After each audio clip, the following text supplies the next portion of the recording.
Chapter 13 of The Rat Race by J. Franklin. Mary Vale listened to my account of the encounter with the Inter Alia gang and then rolled his eyes toward heaven. Poor old Winnie, he expostulated. Why didn't you try something comparatively safe, like robbing a she-bear of her whelps or yelling hooray for Hitler in Union Square? Harry Willimer is a vindictive guy, and his aunt or his mother-in-law is related to Jesse Jones. At least that's what the street believes. What can he do to me? I asked. I have him cold on a charge of blackmail. Like hell you do, said Mary. First thing he'll check with the FBI to find if there is a recording of your talk, and there isn't. So it's your word and Tammy's against that of 4 high-ranking government officials. You ask what they can do to you? You just call Phil Cohn at your office and see if they haven't started doing it already. The steward made the phone connection, and in a few minutes Cohn's languid voice was complaining over the wire. Say, Winnie, what the hell have you been up to? Nothing, Phil. Why? I asked. It's just that the word's been passed to lay off Tompkins, Wasson, and Cohn. The brokers don't want to handle our orders. You know Manny Oppenheimer of Auchincloss, Morton, Caton, Beauregard, and Oppenheimer? You know how he used to lick your boots if you stood still long enough for him to kneel down and stick his tongue out? Well, Manny cut me. Yeah, that's right, cut me. What's cooking? Even my best friends won't tell me whether it's B.O. or dishpan hands. Just keep on plugging, Phil, I urged. They can't refuse to handle our orders if we insist. I'll put in some calls on this. Yeah, I'm up at the Pond Club with my attorney. I'll try to call you back. That guy Willimer is back of this, because I wouldn't go along with his proposition. Uh-oh, Phil observed dismally. That's enough for me. Think I'd better join the Marines? You keep away from the recruiting sergeant until we finish this operation, I told him. I turned to Vale.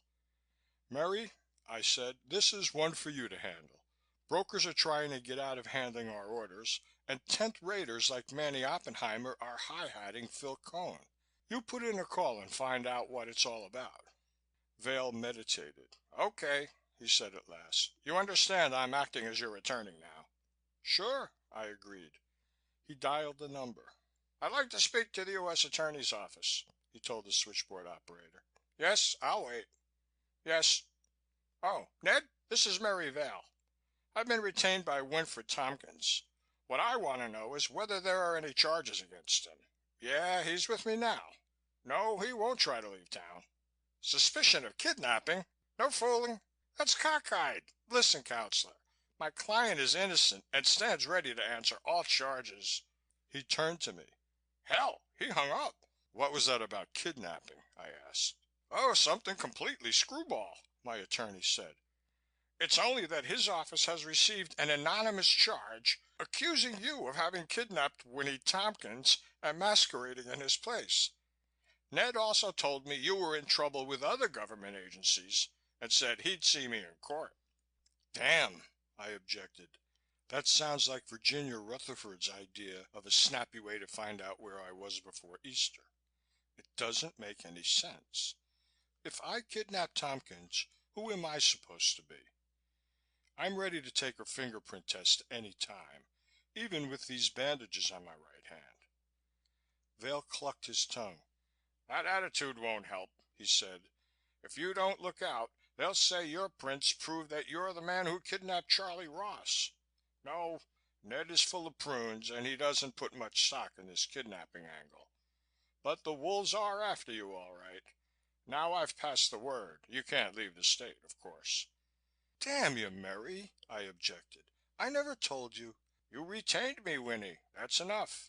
You'd be a damn fool to pull out now. Every G-man in America would be after you. My advice is to stick around. Today's the 11th, Wednesday. Well, you have a weekend coming up, so you might just as well go on commuting between your office and Bedford Hills as be pulled off the fast freight at Oneonta. Damn that Rutherford woman, I remarked. She's the one who turned me into the district attorney. Up to now, I've just had a few friendly passes from a nice guy from the FBI. I can't advise you on the subject of your sex life, Vale said. But you have nothing to fear if you remember to cultivate a clean-cut, manly expression and an air of amazed innocence as you tell the judge, 'Not guilty, Your Honor, and I reserve my defense.'" "What shall I tell Phil Cone, though?" I asked. "Wait a minute and I'll put in another call," Vail said. He dialed another number. "I want to speak to Joe," he said. "Yes, Joe. Tell him it's Merry Vail." "Joe, this is Merry." "Same to you. Say, what's all this BS about Winnie Tompkins?" "Oh, the hell you say. I don't believe No, that's definitely not true. If it was anybody but you, Joe, I'd advise him to sue for libel." "Yeah, he's my client." "Of course he's innocent." "Lay you 5 to 1 in thousands he is." "Done." Vail turned back to me. "That was the chief fixer in New York," he told me. "His word is good. This kidnapping charge is a phony, just a move to tie you up. What they think they have on you is a charge under the Espionage Act, communicating with the enemy. Joe was vague, but it sounded plenty tough. The SEC's passed out word to be cagey in trading with you. They can't blacklist you or freeze your funds without a hearing, but they sure can put on the heat. How much did Willimer want you to put into his racket?" "500,000, I told him. 100,000 now and the rest in 30 days. Merry Vail drew a wry face, sucked in his lips and signaled to Tammy for another drink. "As a member of the bar and an officer of the court," he remarked, "I can't advise you to pay blackmail. On the other hand, if you could see your way to making a substantial investment in the Inter Alia Corporation, it might make things much pleasanter all around." I shook my head. "No, Mary," I told him, "and you were through as my attorney. I'll take my chances without a lawyer from now on, if that's the sort of advice I pay you for. I don't mind a gamble, but these boys figure to use malaria to put a financial squeeze on the whole world. Ever see a man die of malignant malaria, Mary? It's not nice, and it's not necessary, if you have atabrine or quinine. No, damn it, you go peddle your papers and I'll fight this one alone. Tammy," I added, "get me the office, please. I want to talk to Mr. Cone again." Vail grinned and clapped me on the shoulder. "Like hell you'll do without an attorney, you damn fool," he said. "I'm sticking with you, with or without a fee. Say," he added, "what's come into you to make you act this way? You used to get the heebie-jeebies at the mere thought of legal complications." "Phil," I said into the phone, "this is Winnie. Things are plenty bad for me personally. You and Graham can pull right out now if you wish. That louse Harry Willimer or somebody has put me on the spot, and I'm trying to prove I'm not a Nazi agent. No, neither are you, but you might have a hell of a time proving it. That's swell of you, Phil, but I don't want to get you or Graham in trouble. Now's the time to pull out of the firm if you like. Naturally I'm innocent, but just now it's tough. Okay, you take it up with Graham, will you? I don't want to have to worry about either of you. Sure, I'm in a jam, but it's not your fault and has nothing to do with the firm." When I put the telephone back in its cradle, I looked up to see Merry Vail staring at me. "Winnie," he said, "you're innocent for my money. Fun's fun, but this thing is dangerous.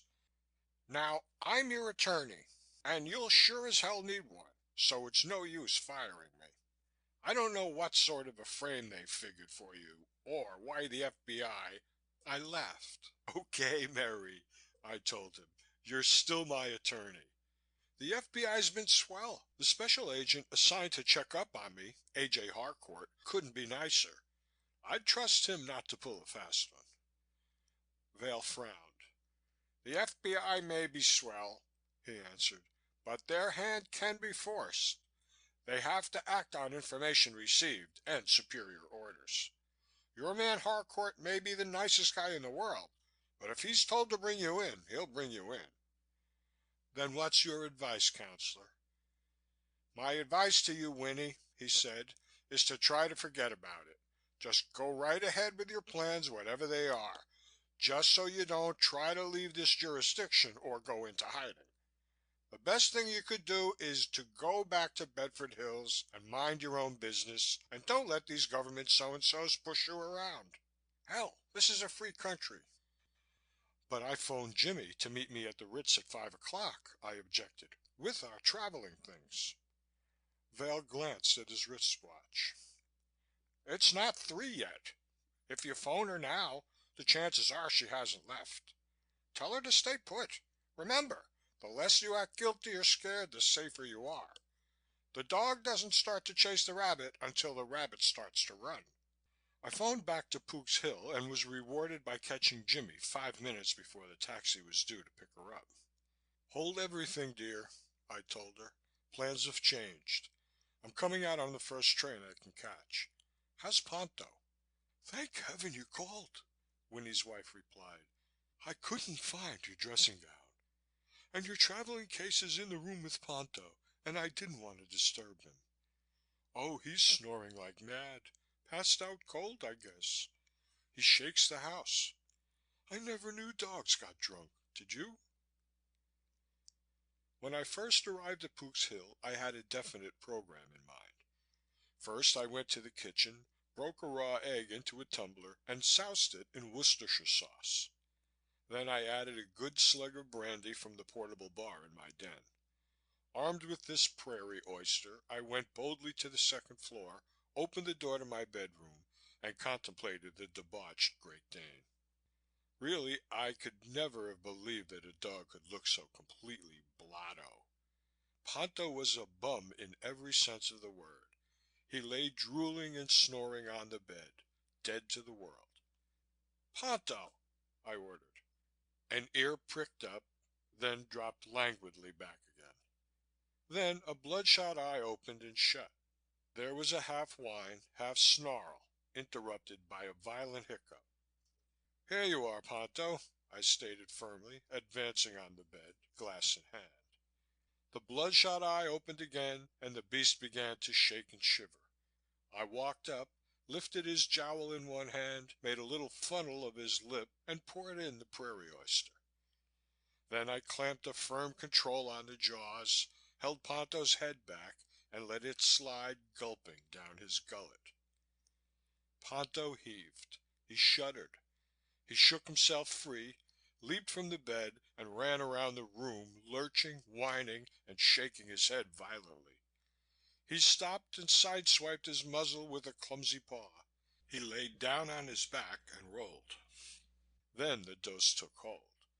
A noble expression seemed to pour over his brow. His eyes opened wide and remained open, with a clear and friendly gleam. He stood up, shook himself, ran into the bathroom, gulped some water from his bowl very noisily, and then came bounding back. Woof, he said to me. Then Ponto reared on his hind legs, placed 2 large paws on my shoulders, and proceeded to lick my face thoroughly with a rough, wet tongue. I had made a friend, I decided. As Androcles had won the lion by removing the thorn from its paw, so had I tamed Ponto by administering first aid. There was a tap at the door. It was Jimmy. Are you all right, Winnie? She asked. Is he still asleep? Asleep? I was contemptuous. No, he's awake. Ponto and I are pals. We understand each other. He had a hangover, and I fixed him. We're buddies now, aren't we, old fellow? The answer was a low, savage growl, and I leaped through the door barely in time to escape his earnest but rather shaky attempt to remove a couple pounds of meat from my exterior. Hell, I explained. That beast's not human. Let's send him back to the vet's and get something easier to live with, a Yorkshire or a poodle. I'd like a Chihuahua, said Germaine, or one of those little Belgian Schipperke gadgets. How about a collie? I asked. Germaine raised piteous eyes to me. Do you want to make me ill with your talk of collies? She asked. Now, come on down to the den and tell me what's been going on in town. Well, Jimmy, I began, it's a long, long story. End of chapter 13.